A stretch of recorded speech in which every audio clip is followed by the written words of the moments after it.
So we are going to talk to George Zimny today and find out a couple really key things. But his best week in personal sales is over $20,000. His best year as an agency owner is over $3.5 million. Okay, guys. So to become an agency owner takes about 1.5. So that's basically like you're running an organization with they could have 2.5 agency owners within one group. So I remember that was a huge growth year for George.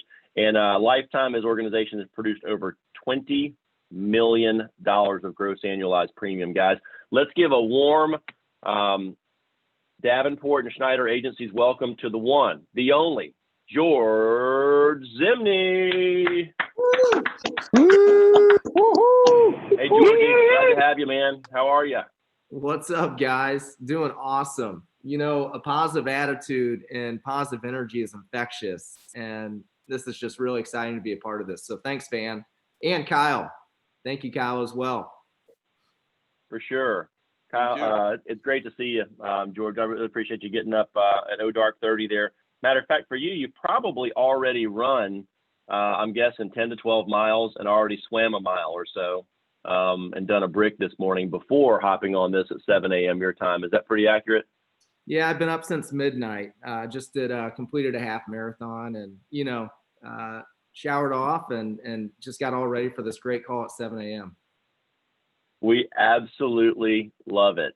Well, guys, this is going to be a really kind of a fun call. I've got about 3 kind of broad questions for George, but then we're definitely going to have a couple minutes here at the end for you to pepper him with some questions if you have any. So be thinking about that. But really, couple topics that I thought would be really beneficial. Number one, George, with arguably our biggest week of the year coming up in just about 10 days. That'll be Founders Week 2020. It's 2020 has been a crazy year to say the least. And so for some of us, it's been up. For some, it's been a little down. For some, it's been a little flat. But regardless where we are, we can definitely. It's not how we start things; it's how we finish that makes a big difference. And we're going to be thinking and remember about 2020. How we finish, and Founders Week's going to have a big deal with that. But can you tell us how to have a record-breaking Founders Week and how to prepare for that, George? Yeah, absolutely. So real quick, a couple of things. Caitlin, new representative, I heard your name mentioned. You're in Columbia, South Carolina. Just want to put a plug in there. Columbia, South Carolina is an incredible market for this business. So you're going to have a blast there. I actually had a personal recruit that worked with me about 2 years ago down there. And in his first, in our first 4 weeks, I think we sold 30 to 40,000 door to door, business to business. So have a blast in Columbia, South Carolina. And then I just want to give a shout out to some of my friends within the organization. Guys, I haven't seen you forever, and I miss you guys. Van, great to see you, man. Glad that wrist is healing from that horseback ride, or that horseback ride gone wrong. Dude, I felt so bad for you just being drugged by that horse. Are you feeling okay? Thank you. Much better. It's actually, I've got my full range of motion back. Yeah. Good. Okay. See? I was praying for you, man. Praying for you big time. So, and then we got Kyle Schneider. Great to see you, brother. And I don't know if Rachel Hutch is on, but always great to see that name. So Rachel, miss you as well. And I'm sure there's others that I know well, but I want to give a quick shout out to you guys. So guys, thanks, George. Hey, there she is. What's up? Yeah. Thanks, George. So guys, Founders Week, starting off with, I want to express the importance of, and I know Van and Kyle talk about this all the time. Every single person really does matter. So if we're talking about Founders Week, and not just Founders Week, but really any week in general, the speed of the team, the result of the team is almost always directed by the speed of some of the slower people. So guys, it's so important that you play your part. If you want to win big, play your part, get your team to win big, go for that team objective, whatever Van and Kyle are laying out there, or whatever your internal team objective is, play your part in that, whatever that part is.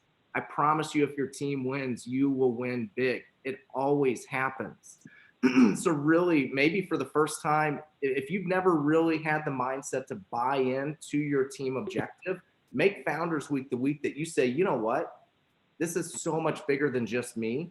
Yeah, individually we want to win, but guys, we got to understand if our team wins, we win bigger. It always happens. There's not an organization in the world, from business to sports, pick anything, analyze it. That's always the case. I just want to read a quick passage to that point. Kind of an interesting book, not for everybody, a little more methodical into the culture of businesses. But if you're really wanting to build a strong culture within your agency, this might be a good book for you. It's No Rules, Netflix, Reed Hastings. But anyway, so they did all this research. I'm on page 9 here, and I'll just fast forward.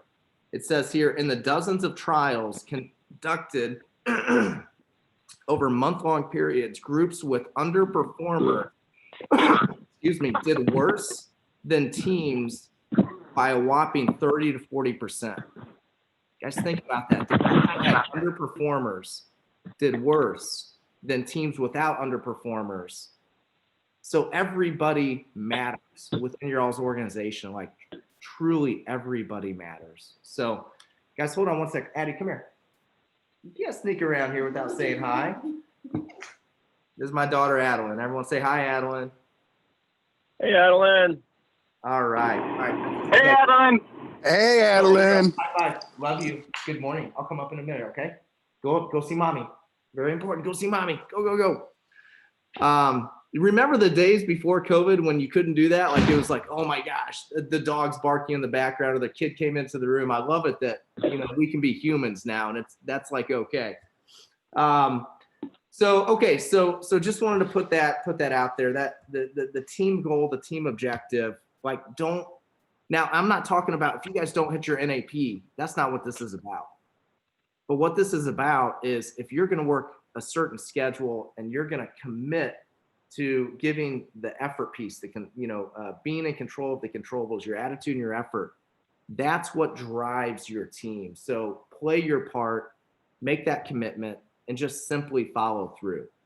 And your team, and yourself as an individual, you're going to have a tremendous week. So here's a few kind of practical things that I jotted down. And I've been here 11 years. I've had great weeks. I've had horrible weeks. I've had record founders weeks individually as an organization, and I've had the opposite of records. And it almost always, from my experience, has come down to these 3 to 4 things. So the first one is, it really starts now. You guys have probably been talking about Founders Week for a few weeks, or maybe a couple months already. But today is, if you haven't truly committed yourself and created that game plan and all these things I'll talk about, then make that commitment today. Do it right after this meeting, spend 20 minutes, map it all out, and then go about your day from there. But it starts now. And the things where it starts now, here's some things that you could really go on a mission to start accomplishing now that are going to set you up for a record Founders Week. Number 1, referrals. Go on a mission to get 100 new referrals between now and Founders Week. Number 2 is business enrollments.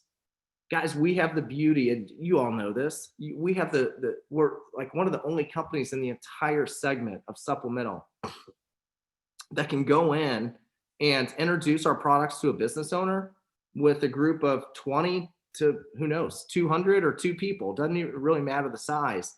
And we have the structure, the ability to introduce it today and do the enrollment tomorrow. So we've got 10, 12 days before Founders Week. If you went out with intention, you could set up 1 to 2 strong businesses to do enrollments for between now and Founders Week. So go on a mission to get 1 or 2 additional enrollments that week. The third thing is, we've got, a week and a half before Founders Week. Now's the time to start developing the right habits. Now's the time to start developing the right habits. Your work schedule, your follow through, your daily reading schedule, what you're listening to in your car to your drive to work, who you're exposing yourself to, setting goals and following through, like all these little, these 100 to 200 little, what seem like insignificant choices you make every day. I mean, everything that Van's talked about, plugging in your stats, tracking your stats, using a goal card. I don't have to go through any of these in detail because you're all familiar with these things. If you're in your first day or your 20th year. You know exactly what I'm talking about. But that doesn't mean that you're executing on those things on a daily basis. Do the one extra degree right now, because if you can, you've got, what do they say? 21 days, some say 90 days to form a habit. Who cares? Form the habit in 10 days. Go on a mission to form new habits, better habits, improve your habits. You could be the top of the top of the top dog. But you know what? You can go higher. You can improve your habits. And if we know in our business, that's the one of a couple of things we can control is our habits. And if you have better habits going into Founders Week, straight up, you'll get better results, right? And if you're wanting to lead people, I mean, that by itself, by default, if you're leading people, you can't lead somebody. We all know that the people we're leading are going to follow the habits that we're setting. So really start to set the bar with forming the right habits now. The second thing is set a record in something, and you pick it. Well, to set a record, you need to obviously know your stats. So start to dig through and figure out what your best week of demos, premium, approaches, families protected, something. Just pick something. It could be field recruits, but set a record in something on Founders Week. And I would take that even further, and I would say set a record in 2 somethings, and don't be afraid to set a record in money made, income. Guys, sometimes we shy away from talking about income, but let's be real. Income, money spent in the right areas can alter our life. Like, there's no sugarcoating to that. We're going to help people. And as a byproduct of helping people, we make a lot of money. And so set a record in something. Plugging this thing in real quick, guys.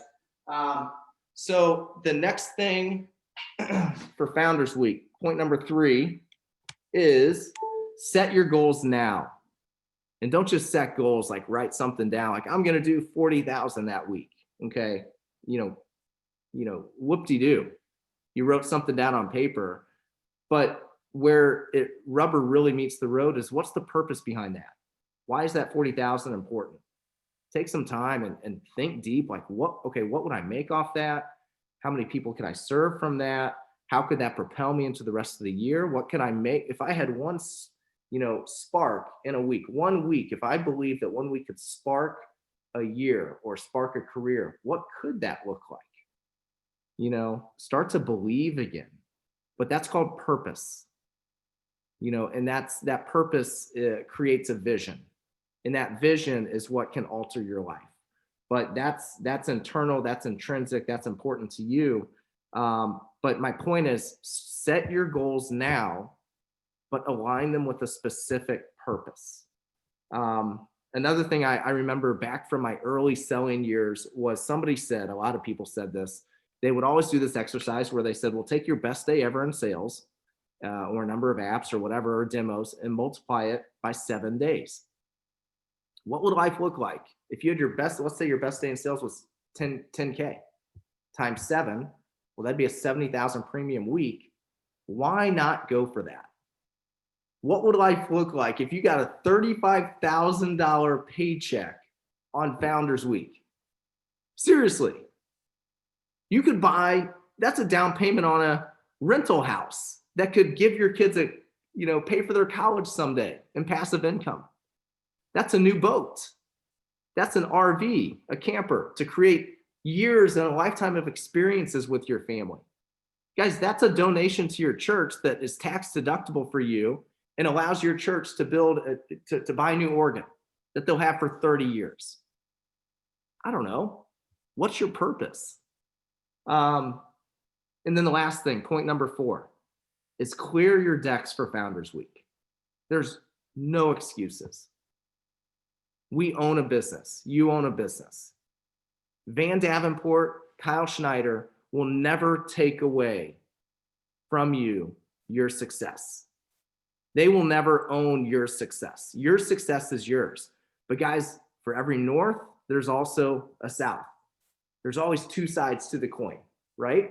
So if you are owning your success, wow, I did it. That was on me. No one else did that. I did that. Well, you also own your failure. you also own your failure. That's my mindset anyways. I 100% own everything that happens to me. I don't blame it on my environment or the president or the future president. By the way, half the nation's going to be pissed off regardless of how it goes. But guess what? You can still live a great life. So you own your success and you own your failure. So clear your decks. Be intentional to set up the right, what is that? I mean, come on, oil changes, you have kids like me, I'm already talking to my wife about what's going to happen on Founders Week and I'm not telling her what's up. I'm asking in partnership with her what we can do so that I can have the time and the mental clarity and the focus to really buckle down that entire week for 7 days and put all my purpose and all my energy into Founders Week. Guess what? I'm going to put all my energy into my family the second half of Thanksgiving. I'm going to give back to my family for the sacrifice I make on Founders Week. I'm already starting to work through that schedule. So clear your decks. You can't have a record week, going for home runs. You have to have the time and you have to have the focus. So a huge part of that is starting now to schedule out what that week is going to look like and really set yourself up for a record week. So Van, that's what I'd say about Founders Week, but I'm really excited for your all's group, man. The energy is already inspiring. And I think if everybody can step up, man, y'all are going to have a record Founders Week and continue to raise the standard for what's possible here.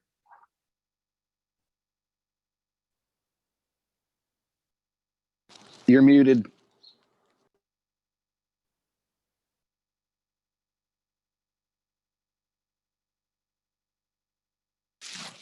Van, if you're talking, you're muted. Well, he's muted. So, guys, I'll tell you what Van would be saying right now. He'd be saying, "Oh, okay, that's whatever, Zimny." But hey, let's talk about field recruiting, right, Van? George, that was awesome. That was I got some really good notes out of that. I'm looking for you guys on a big Founders Week as well and us. And yeah, we are.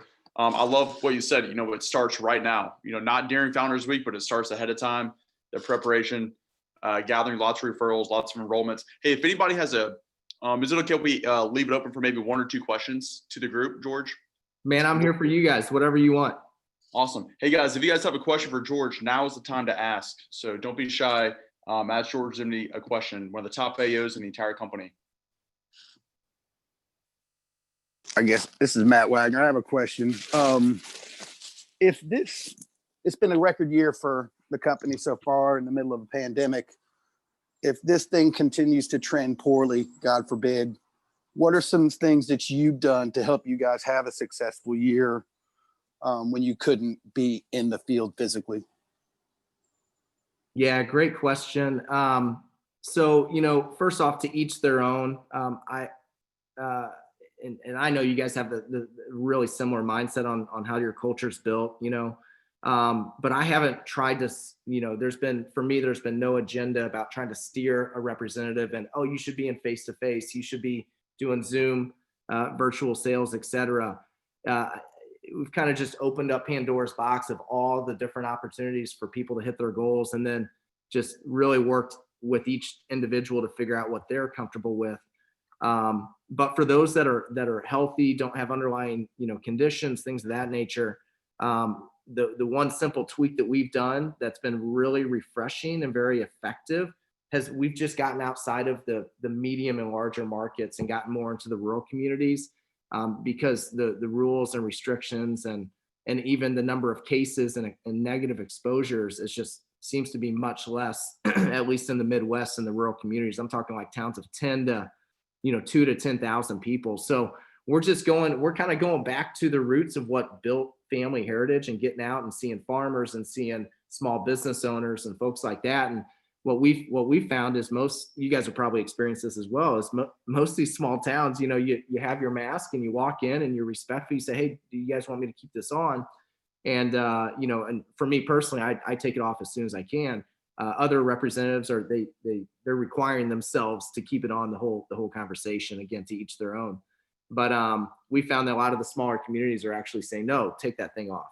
And we're right into a normal presentation. So we've kind of flipped the pandemic on its head from the standpoint that we're using it to better serve people. We're taking what that kind of that negative persona around it, and we're making it a positive persona. You know, we've got, because of it, there's a far greater need for our life product, but also for our ICU plans. So that's a little bit more of our lead in, is more on the ICU. And then obviously we show the other ancillary products with cancer, heart, stroke, accident, et cetera. So we're just trying to, I think 99% of it is really mindset. And, the people that are meeting with you, here's the other reality. There's people's awareness for the need of insurance and their belief of underlying illness really impacting them has gone through the roof. Like, we've experienced, the sale has not been as challenging, or at least developing that need has not been as challenging, because people, here in the Midwest, they're stocking up on beef and still stocking up on toilet paper. And it's almost like they're still preparing for the doom and gloom, end that's not going to come. It's a virus and we're going to work through it. And, less than 1% of people are actually dying from it. It's a very sad and scary thing. I've had representatives, one of them whose father just recently passed of COVID, but he was elderly and he had underlying issues. I haven't had a lot of exposure, nor have my representatives, to healthy, middle-aged folks that have really, had physically devastating, repercussions from the illness. So we're mindful of it. We're aware of it. We respect the illness. We respect the people that are going through it. But we understand that if we let it drag us down, then it will drag us down. So we've tried to figure out the positive spin and the opportunities that have come from it for us to be able to greater serve our community. So mindset, and I think getting outside of the bigger cities has been really advantageous for us. Thank you. Thank you, George. Hey, quick question. So Vane just texted me the questions that he had for you. So a couple last things wrapping up here. So you guys do a really good job, like one of the best in the company, at field recruiting. And that's one of the big reasons why you guys have grown every single year, and just, why you guys are always field recruiting. So can you talk a little bit about that? Because we have definitely been doing more field recruiting lately, but can you tell us a little bit about kind of the way you guys do it, maybe some methods or some tricks of the trade on how you guys have that field recruiting culture a little bit? Yeah, absolutely. So excuse me. First off, just 3 quick things on field recruiting. It really starts with a belief. You have to believe that it makes sense for you, that, to believe you have to understand why, how, what resources it takes, and all those things. I'm not going to get into a lot of that. That's for you guys. Again, the ownership piece, for each individual to seek out the knowledge to understand why that makes sense and why that makes sense for you. It may make sense to Kyle and Rachel and me and Van and whomever else, some of your peers, but it's got to make sense to you. That's the first thing. Number 2 is you really need to know your resources. What do you have access to? What do you do with the recruit? What do you say? Who's going to follow up with that person if you're not in that position, or you don't have the time to do that? All those things. So reach out to whoever has the keys to the resources, or a really solid system in place, and make sure that you tap into that. And the third thing is, you could actually bypass number 1 and 2 that I just mentioned and go straight to 3, and kind of you'll figure everything out if you just do it. Nike. And you got to do it every day. And it's got to be intentional. It's got to be part of your goal setting. I love it that you guys are tracking, some of you probably are and some of you aren't, but you have the opportunity to track field recruits every day. That means there's visibility. And I'll tell you guys, Van and Kyle and your leadership team would not make it visible on the stats page if it wasn't highly important to the growth of the business. If it wasn't highly important, of the utmost importance to your future, financially, personally, your growth, et cetera. So, if you're just aware, if you have business awareness or emotional awareness, you'll see, you'll start to put the pieces of the puzzle together, why these things make sense. So a little bit about, I want to spend a couple minutes on the first part, the belief part.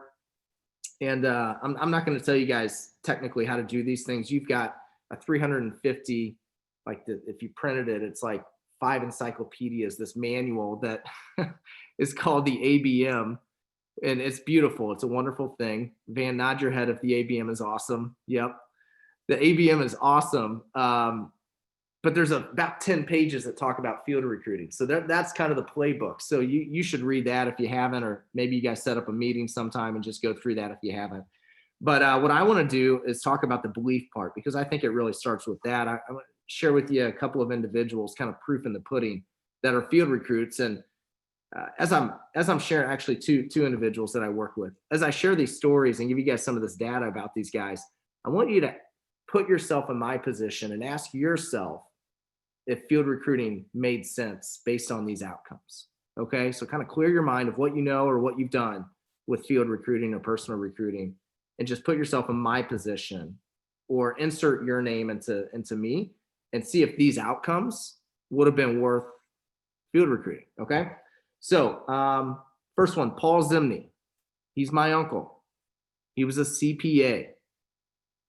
Prior, making about 105 or so $1,000 a year, married to my Aunt Gina, has a kid that just graduated law school, 2 daughters, and then Claudia just started at Mizzou, which is a university.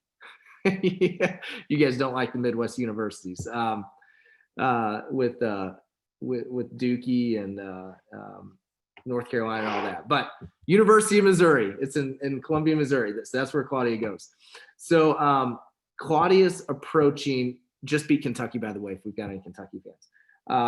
Claudia's approaching, Paul's approaching $1 million in personal sales and 2.5 million in org sales.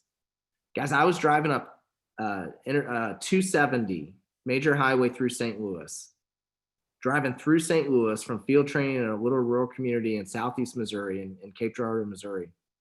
Driving through St. Louis. St. Louis is 2.8 million people. This was about 8 years ago. And I didn't have a single representative in this community 2 hours away that's 2.8 million people. I mean, just think about the word opportunity and growth. So I'm driving on my way home from this little rural market thinking, man, who do I know in St. Louis that could do what I do?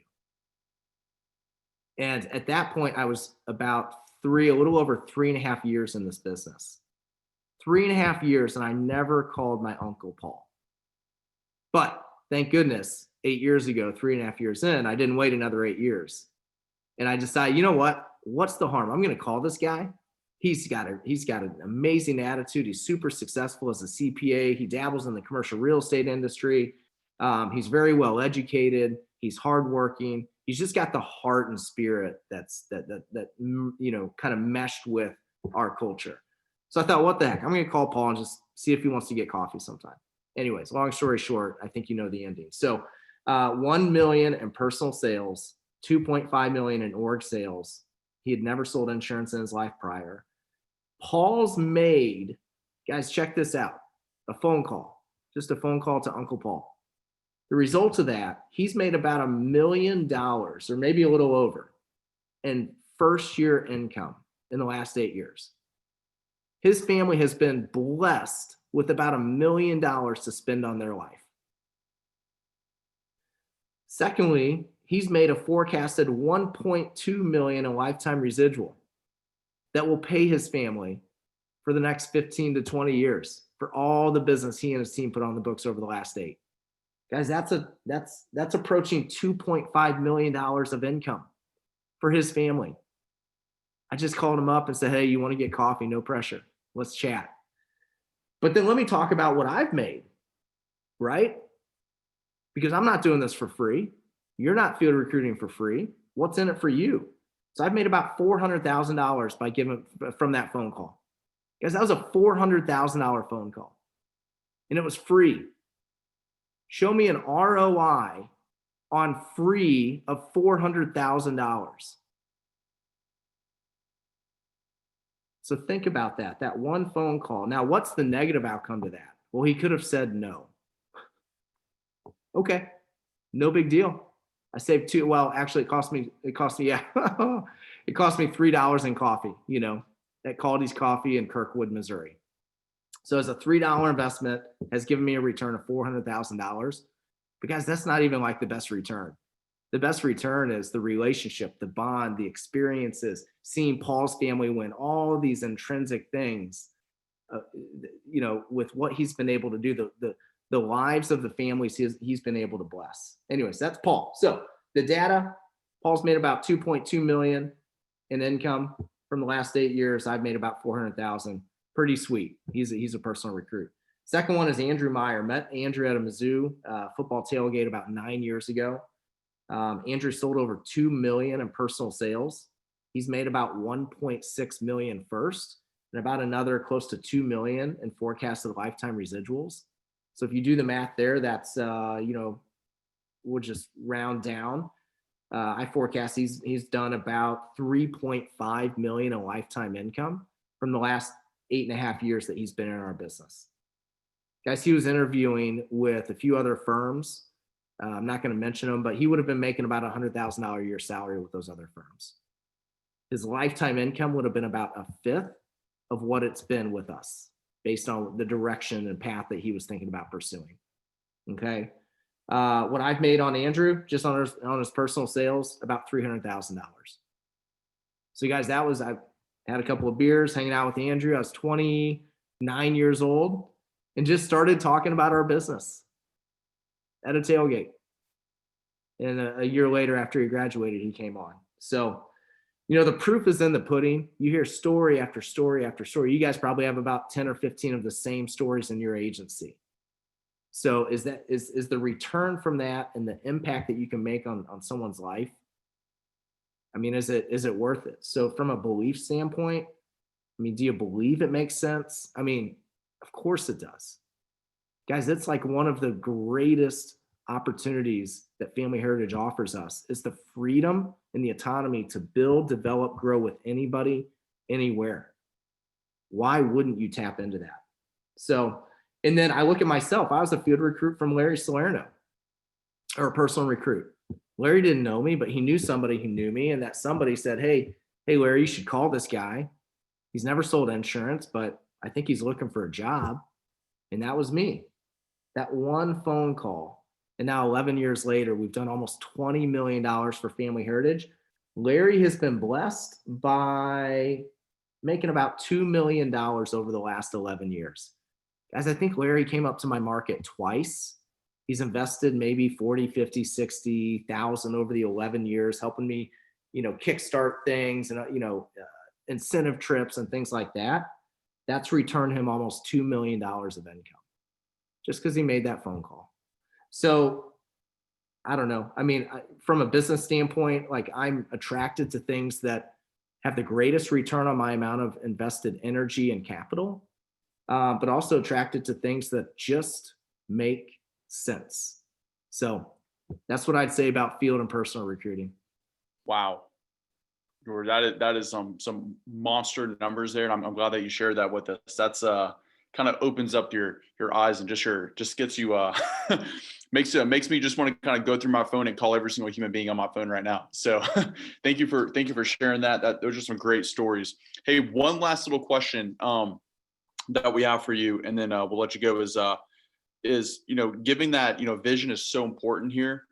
Can you just really quick tell us a little bit about your vision and how each of us can just get a clear vision for what we are building here? Yeah, absolutely. Well, I'll tell you my vision. Let me open it up here. COVID, guys, it's been definitely challenging from business and personal for myself, my business, and my family. And okay, there we go. And just a little bit of real talk. You're all men and women in business, and I think we can all relate in a lot of ways. But it's been one of the first 7-8 months of this year. I would say I've had the least amount of fun in this business than I've had in the 11 years I've been here. So it's been for a lot of reasons, not just COVID, but it's just been one of those kind of years of three. You know, so it's been extremely challenging. But I think 90% of the challenge is I've allowed myself to be the victim and play into this, you know, victimhood of, you know, allowing the outside variables to bring me down, right? That's the victim mentality. And that's the opposite of the own your life mentality. And that's all on my shoulders. And it has been. So about the reason I tell you that, about maybe a month ago, I don't know, I woke up and I just decided, I mean, this is how quick you can change things and, you know, change your mindset. I just decided that I wanted to come back to the core philosophies that I had gotten away from, that I had allowed myself to become the victim to the opposite of. So, and here's those core philosophies: having fun, thinking bigger, acting bigger, doing what it takes to get bigger results, being an entrepreneur, and just truly doing whatever it takes. And then the last one, Kyle, and Van didn't know this, that I just did this in the last few weeks. This exercise took about 10 minutes, took no time at all. And then it started with a decision, right? But the last one is vision. That's one of the biggest reasons I haven't had as much fun, is because I haven't had the clear vision, the path. What is vision? Vision is knowing where you're going when you haven't been there. It's deciding what's going to happen to your future, what you are going to become, what's going to happen, even though you haven't gone down that path yet. But it's having a clarity and a sight with purpose. At the end of vision is purpose. And then the vision is the path. It's knowing the path that's going to take you to accomplish that purpose, even though it hasn't happened yet. So what I did about a month ago was I redefined the vision, and I made it tangible, and I made it something that I could get excited about, and then I could rally, because I'm excited about it again. I can rally my people behind it. And then I just made the decision to come back to those core philosophies that had been so much fun in building the business the first decade, right? So what I did, what I did was I mapped out 2020, where we were going to finish, and we're going to run like hell to get to the end of this year, and do our very honest best to get the results, and not just, this is not going to be a hang up the hat, hang up the jersey year, like, oh well, I did, we got a couple months left, we're just going to ride it out. Heck no, man, we are gonna do our honest best. I will do anything. I told my team, I'll do anything, guys, to help us finish, regardless if we finish 15% up or 15% down. We are not going to hang up the jersey till the year's over. And then so mapped out 2020, realigned with the purpose. Mapped out 2021. We're going to have growth in 2021. And I'm not going to go through my numbers of what that looks like. It's right in front of me. But 2022, we're going to have a record year. 2023, we're going to grow by about 25% over 2022. In 2025, we're going to be a $5 million a year agency. And then what I did from there is I broke down how many MDs and RDs and agency builders, the field directors 1 through 5 we're going to have, and new representatives, and the lives we're going to be able to impact, the premium we're going to put on the books, the income, the levels that those people are going to make. Guys, do you realize a $5 million agency, and the way I broke it down, is about 8 markets, 3 regionals, and there's going to be multiple people making over $350,000 a year? To me, that is exciting. And then you look at the number of policyholders that have our protection because of that, or flip it. The number of policyholders that get our protection, then because of that, we have multiple people making over $250,000 to $350,000, some maybe upwards of $500,000 a year of income to bless their family, to use for their future, to set up the best life that they can control. So that's what vision is. So we're all at different levels. We all have different beliefs and things that get us excited. But whatever it is, guys, without a clear vision, without knowing where you're going, you might as well be like an airplane that doesn't have a compass, or some technology directional data thing. If you just the airplane just takes off without the guiding, path that it's supposed to go down, who knows where it's going to end up. So guys, you gotta have that compass. It's got to be set. It's got to be crystal clear. It's got to pull at your heartstrings. This is from my experience. And then you just got to go for it, so vision, without a clear vision, it all really, I think we spend one more thing and then I'll shut up. Simon Sinek talks about the why is the most important thing, your purpose. And this ties into Founders Week as well. And it ties into field recruiting. But guys, if you know your purpose, sometimes you can just start with just make it tangible, make it income, make it families protected, whatever that is. But if you know your purpose, and if you don't know it, just pick one to start. Don't be methodical. Don't create it over the next 2 months. Just pick something that you can get excited about. But the how-to around the purpose always works itself out. The how-to really isn't important, but sometimes we spend all of our freaking time talking about the how-to. Well, are you B2B? Are you individual? Are you Zoom? Are you face-to-face? Are you a field recruiter? How do you do all those things? That's secondary. Guys, trust me, you'll figure out the how-to. Van Davenport, your leader sold $650,000 of insurance his first year in this business in personal sales. Van didn't know how he was going to do that.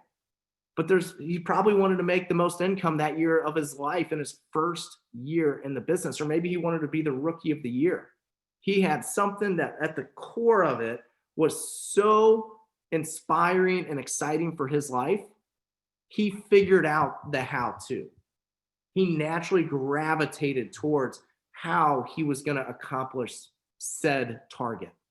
And then guess what he did?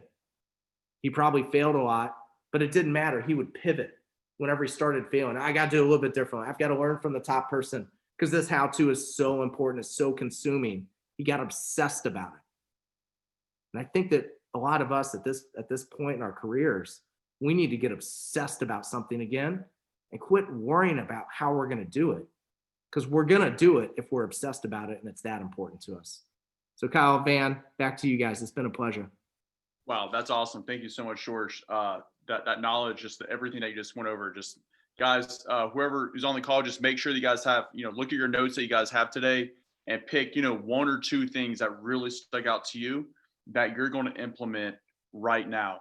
Whether it's something about the vision, getting your crystal clear vision. If you don't know how to do a vision, you can ask me or Van, and we will help you create your own vision. Field recruiting, that was a huge part as well. You guys are one of the best in the entire company at field recruiting, just that culture. And just sharing those numbers with us, George. I appreciate you doing that. That was huge. Just seeing the ROI on those certain candidates, and and just everything about getting prepared for a huge trade war. That was some great notes. Those 4 points, making sure that we take action now, get things set up.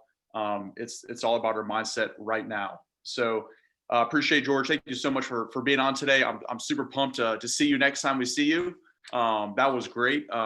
Good luck on Founders Week.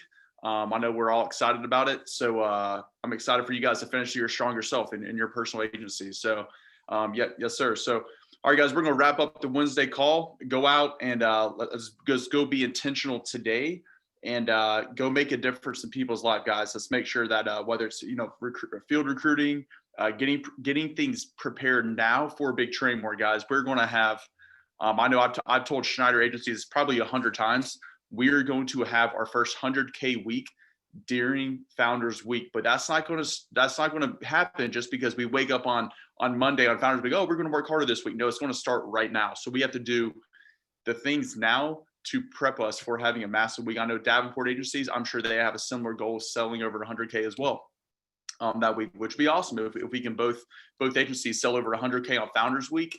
Guys, that would be flipping awesome, right? We deserve it. Everybody deserves it. Think about what that would bring for you to have your best week in something, whether it's premium, money made, whatever it is, that week, what that could do for you and your family, right before Thanksgiving, right before Christmas. It's going to finish November strong, huge finish of the year, going to help us start off Q1 of 2021 off on the right foot. So guys, your entire year can change literally by one massive week, and it can change your life. No joke. So let's go ahead and get prepared today, guys. the focus that we have to have today is huge. Right when we get out the call, let's be intentional and go change some families' lives. I appreciate you guys being on today. Let's go have a big hump day. Thanks, George. Thanks, Kyle.